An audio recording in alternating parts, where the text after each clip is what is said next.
بسم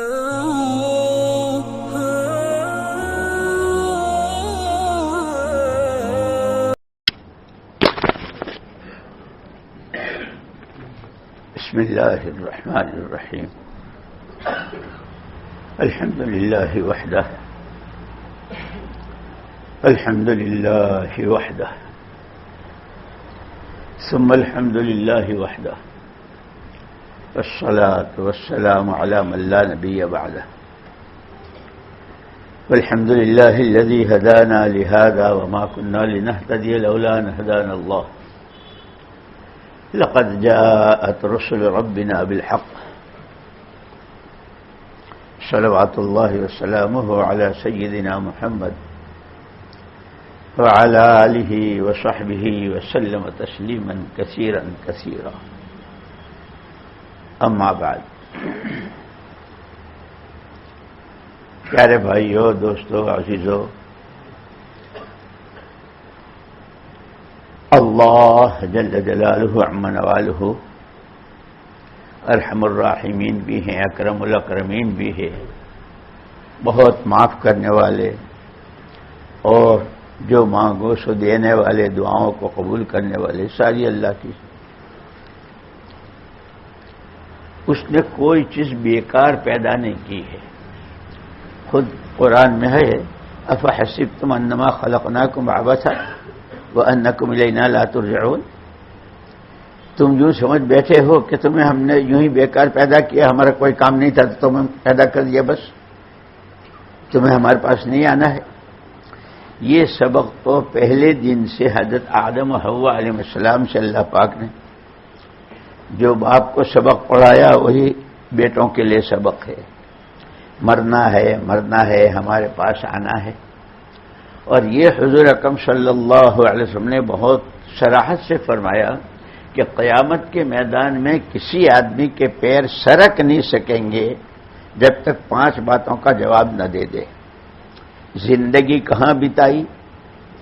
جوانی کہاں لٹائی، مال کہاں سے کمایا، خرچ کہاں کیا، اور جو کچھ جانتے تھے اس پر عمل کیا کیا. اسی پر آگے سارے جتنے فیصلے ہیں وہ سب انہی بنیادوں پر ہے. اس لیے ہم کہا کہ زندگی بھی کل 5 ہی دن کی ہے. ایک دن پیدائش کا نکال دو، ایک دن مرنے کا نکال دو، ہفتے کے 7 دن ہوتے ہیں، کہہ گئے 5. اور عجیب بات، اللہ پاک نے اس پوری کائنات اور پورے سنسار جتنا اس میں جو کچھ ہے شروع سے قیامت تک، اس سب کا جو خلاصہ بیان کیا وہ بھی 5 ہی چیزیں ہیں. اعلموا انما الحیات الدنیا لعب ولہو وزینۃ وتفاخر بینکم وتکاثر فی الاموال والاولاد کمثل غیث. 5 چیزیں ہیں: کھیل، تماشا، فخر و غرور کے نعرے، ہمارا خاندان، ہماری برادری، ہمارے کارخانے، ہماری دولتیں، ہماری اولاد، یہی 5 چیزیں ہیں. وفی الآخرۃ عذاب شدید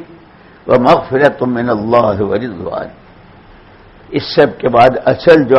زندگی ہے وہ آخرت کی ہے، اور آخرت میں 2 ہی ہے. جیسے حضور اکرم صلی اللہ علیہ وسلم نے خود قسم کھا کے فرمایا، والذی نفس محمد بیدہ، اس ذات بابرکت کی قسم جس کے قبضے میں محمد صلی اللہ علیہ وسلم کی جان، کہ ما بعد الموت دار الا الجنت او النار، کہ مرنے کے بعد کسی کے لیے کوئی جگہ نہیں سوائے 2 کے، یا جنت یا جہنم. اسی لیے ہم کو باقاعدہ اس پر ایمان بتایا. بلکہ حضور اکرم صلی اللہ علیہ وسلم کی عادت شریفہ تھی، اور بخاری شریف میں ہے کہ جب آپ کی آنکھ کھلتی تھی تو آپ کی زبان مبارک پر لا الہ الا اللہ وحدہ لا شریک لہ لہ الملک ولہ الحمد وہو علی کل شیء قدیر، الحمد للہ وسبحان اللہ ولا الہ الا اللہ، اللہ اکبر، لا حول ولا قوۃ الا باللہ، اللہم اغفر لی. اور اس کے بارے میں امام بخاری رحمۃ اللہ علیہ نے ایک حدیث نیچے لکھی ہے کہ جس کی نیند سے آنکھ کھلتے ہی یہ پڑھے گا تو اس کے بعد جو عمل کرے گا اس پر قبولیت کی مہر لگ جائے گی. دعا مانگے تو، نماز پڑھے تو، وضو کرے تو، صدقہ خیرات کرے، جو بھی عمل کرے گا. اور اسی کے ساتھ حضور اکرم صلی اللہ علیہ وسلم یہ دعا پڑھتے تھے، اللہم انت الحق، قولک حق، تو حق، تیری بات حق، تیری ملاقات حق، تیرا وعدہ حق، جنت حق، دوزخ حق، تمام نبی حق، محمد الرسول اللہ صلی اللہ علیہ وسلم حق، اور قیامت آنی ہے وہ حق ہے۔ یہ اللہ نے بہت بڑا کرم فرمایا کہ جہاں انسان کو اشرف المخلوقات بنایا ہے، اس کی زندگی دنیا کی بھی جیسے حدیثوں میں ہے، دعاؤں میں ہے، اللہم انی اسألک عیشتا نقیتا، اے اللہ میں آپ سے بہت صاف ستھری زندگی چاہتا ہوں۔ کہ صاف ستھری زندگی کون سی ہے؟ کہ جس کا عقیدہ صحیح ہو، اللہ کے حکموں والی زندگی ہو، اللہ کے بندوں کے ساتھ کے معاملات صاف ہوں، اور آپس کا رہن سہن وہ ایک دوسرے کے ساتھ کا بھلا سلوک ہو، ہر ایک کا بھلا چاہتا ہو، اور اس کے پاس اللہ کا دیا ہوا جو ہوئے، وقت ہے، پیسہ ہے، سمجھ بوجھ ہے، اس سے ہر ایک کو نفع پہنچے، اس کی وجہ سے کسی کو نقصان نہ ہو۔ یہ پاک اور یہ زندگی کے لیے حضور اکرم صلی اللہ علیہ وسلم کو اللہ پاک نے نمونہ بنا دیا کہ تمہارے لیے تمہارے نبی نمونہ ہے۔ عقیدہ دیکھو تو کیسا ہے، حالات کیسے تھے، یہ جو ہم آج کل کہہ رہے ہیں نا بہت حالات حالات حالات۔ حضور اکرم صلی اللہ علیہ وسلم جو ہجرت فرما رہے تھے تو مکے کا کوئی گھر خالی نہیں تھا جہاں آپ کے خلاف مشورہ نہ ہوتا اور میٹنگیں نہ ہوتی، اور گھر کے دروازے پر ایک بہت بڑا جتھا کہ آپ کو یہاں سے سلامت جانے نہیں دینا، لیکن اللہ کی حفاظت غار ہیرا میں ہے، غار ثور میں ہے، اور مکے والوں میں باقاعدہ میٹنگ ہوئی کہ آج جو ان کو لا کر ہم کو دے، جس حالت میں بھی، اس کو 100 اونٹ انعام۔ سراقہ ابن مالک ایک آدمی تھے، ان کا یہ انعام تو میں ہی لوں گا۔ گھوڑے دوڑائے اور بالکل غار کے قریب پہنچ گئے، انہوں نے دیکھ بھی لیا، اور یہوں کہا کہ حضور حضرت بکر صدیق رضی اللہ عنہ کہ اللہ کے رسول اگر وہ اپنے پیروں کی طرف دیکھیں گے تو ہم کو دیکھ لیں گے۔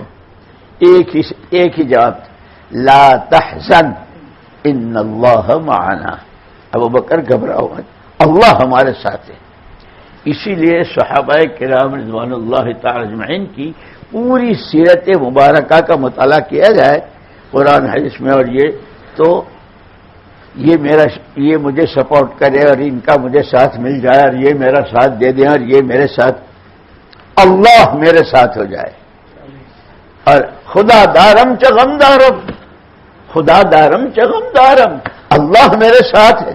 اور اللہ نے خود کہا بھی کہ میں تمہارے ساتھ، لئن اقمتم الصلاۃ وآتیتم الزکاۃ انی معکم، میں تمہارے ساتھ ہوں اگر تم نمازیں قائم کرو اور مال کی زکات دو۔ نماز پڑھنے کو نہیں کہا، نماز قائم کرنے کو کہا۔ اسی لیے علماء اللہ جزائے خیر دے، اسی لیے کہتے ہیں، بار بار کہتے ہیں، بھائی علماء کی صحبت، اللہ والوں کی صحبت، ان سے پوچھ کے چلو۔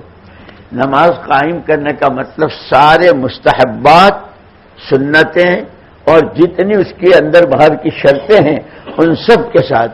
بلکہ مولانا یوسف صاحب رحمۃ اللہ علیہ یوں فرماتے تھے کہ صحابہ کرام رضوان اللہ تعالی اجمعین تو جب نماز کی نیت مانتے تھے تو یوں ہاتھ اٹھاتے تھے، اللہ، کہ گویا اشارہ اس طرف تھا کہ اب اللہ کے علاوہ جو کچھ ہے اس سب کو ہم نے پیچھے پھینک دیا، اللہ اکبر، بس اللہ ہی ہے۔ اسی لیے سکھایا بھی کہ جب قیام ہو تو تمہاری نظر سجدے کی جگہ ہو، اور اس دھیان کے ساتھ اللہ مجھے دیکھ رہے ہیں، رکوع میں، سجدے میں، ہر جگہ، اور پھر دعائیں بتائی، قرآن بتایا، ہے نہیں۔ اگر نماز بن گئی تو پھر یہ فضائل کی کتابوں میں ہے، من صحت صلاتہ صحت حیاتہ، جس کی نماز صحیح ہو گئی اس کی زندگی صحیح، اس کا اللہ سے تعلق بھی صحیح ہوگا، خدا کی مخلوق کے ساتھ کا برتاوا بھی صحیح ہوگا، اس کے تنہائی میں ہے، اندھیرے میں ہے، کوئی نہیں، لیکن اس کو میرا اللہ سمیع بھی ہے، بصیر بھی ہے، علیم بھی ہے، خبیر بھی ہے، کوئی دیکھے نہ دیکھے وہ دیکھ رہا ہے، کوئی سنے نہ سنے، کیونکہ جب آدمی کو اس کا ایک تو ہے اس کو جاننا، جانتے تو سب ہیں کہ اللہ دیکھتے ہیں، اللہ دیکھتے ہیں، لیکن ایک ہے جاننا اور ایک ہے ماننا، کہ جب وہ دل میں اتر جائے میرا اللہ مجھے دیکھ رہا ہے،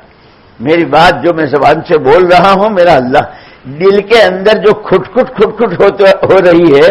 خیالات جو گزر، اس کو بھی میرا اللہ جانتا ہے، اور وہ صرف اس پوری زندگی کا خلاصہ اس کو راضی کرنا ہے، اور یہ خود اس نے قرآن میں کہہ دیا ہے کہ اللہ راضی ہوتا ہے اس کی فرما برداری سے۔ اسی لیے کہتے ہیں ایمان کیا ہے؟ یہ فیصلہ کر لینا کہ آپ کو مانا، اب آپ ہی کی مانوں گا، اور جب محمد الرسول اللہ صلی اللہ علیہ وسلم نے سکھایا اذا سألت فاسأل اللہ واذا استعنت فاستعن باللہ، جب بھی مانگنا ہو اللہ سے مانگنا،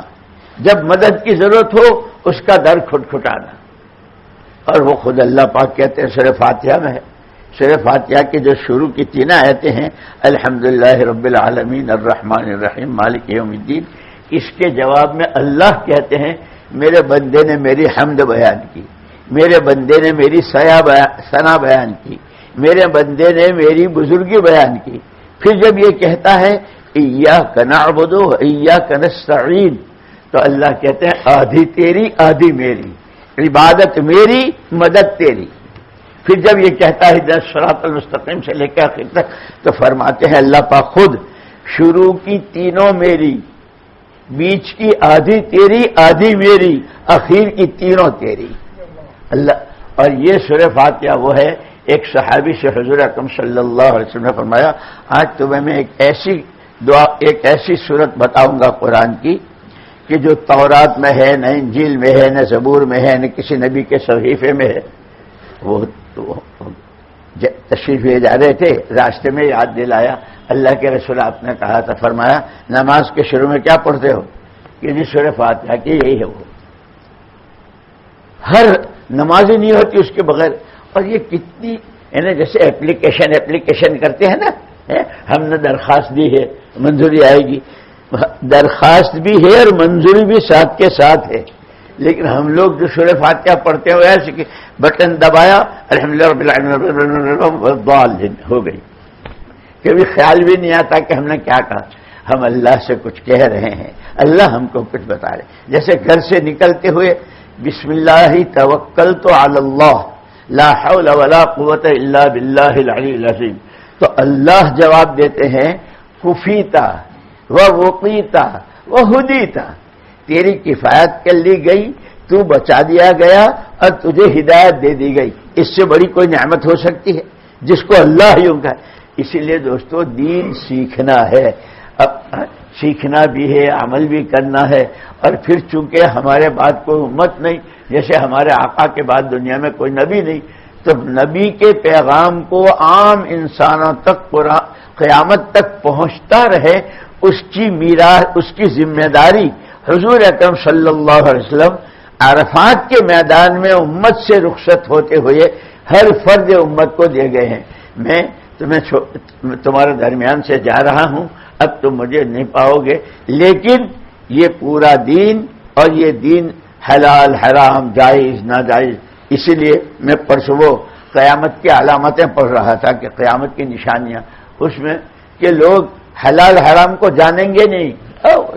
کھاؤ جو کھانا ہو، کماؤ جیسے کمانا ہو، لیکن دوستو حرام کا لقمہ، حرام کے لقمے سے تو اگر افطاری بھی کی تو روزہ کچھ نہیں۔ اسی لیے اپنی کمائیوں کو صاف ستھرا، اور جس پر زکوٰۃ واجب ہے وہ زکوٰۃ دے، نمازوں کو بنانا ہے، عقیدہ ایک صحیح، اللہ ہی سب کچھ، اللہ ہی سے سب کچھ، کوئی کچھ نہیں، کسی کے ہاتھ میں نفع نہ نقصان، عزت نہ ذلت، زندگی نہ موت۔ قل هو اللہ احد، اللہ نے اپنے پیارے نبی کی زبان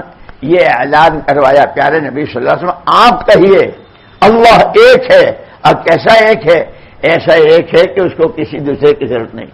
صمد ہے، بے نیاز ہے، نہ اس کا کوئی ساجی، نہ اس کا کوئی پارٹنر، نہ اس کا کوئی شریک، اللہ مجھے بھی ایمان کی حقیقت نصیب فرمائے. یہ جو گشتیں اور تعلیم اور چلے اور 4 مہینے اور جماعتوں کی جو نقل و حرکت ہے، یہ اس کی مشق کرنے کے لیے ہے. جو جتنی صحیح مشق کرتا ہے اس کے اندر میں ایمان بھی بنتا ہے، نماز بھی اچھی ہوتی ہے اور پھر اخلاق بھی اچھے ہوتے ہیں. تو اس کا نام ہے عیشۃ نقیہ، صاف ستھری زندگی اللہ ہم کو نصیب فرما دے.